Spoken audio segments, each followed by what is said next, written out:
তোমরা মৌলবাদ উৎখাত করবার বাংলার 12 কোটি মানুষ বসে বসে আঙ্গুল চষবে, এত সহজ নয়।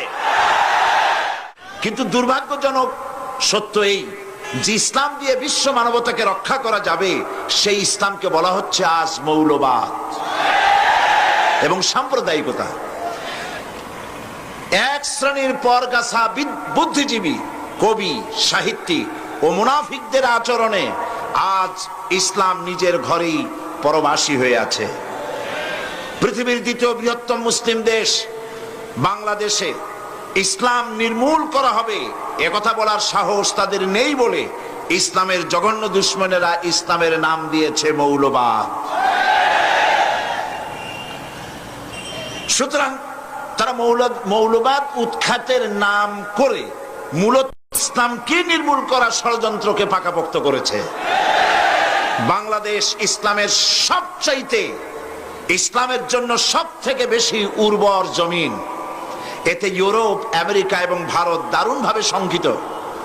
এই পরাশক্তি সমূহ যেভাবে মুসলিম দেশ তুরস্ক থেকে মাদ্রাসা শিক্ষা বন্ধ করে মসজিদে তালা লাগিয়ে ইসলাম বিতরণের ব্যবস্থা করেছে, অনুরূপ ভাবে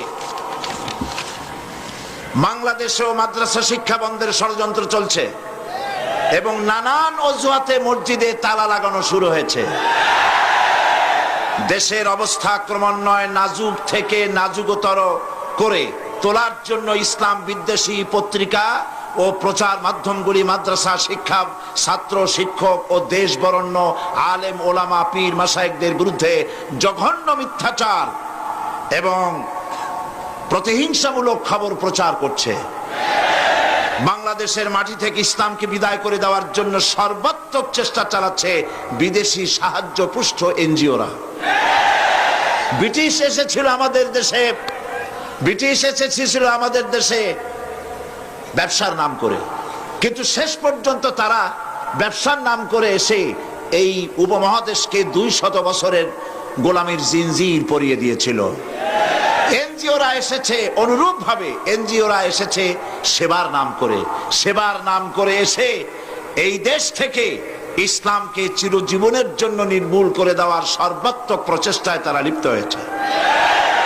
এনজিওরা যখন প্রথমে এদেশে যখন কাজ শুরু করে তখন তাদেরকে কেউ বাধা দেয় নাই, কথা ঠিক কিনা? তখন কেউ তাদেরকে বাধা দেয়নি।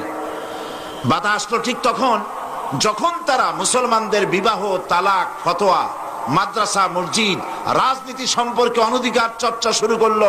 তখনই দেশের সচেতন ওলামায়ে কেরাম এনজিওদের কুমতলব সম্পর্কে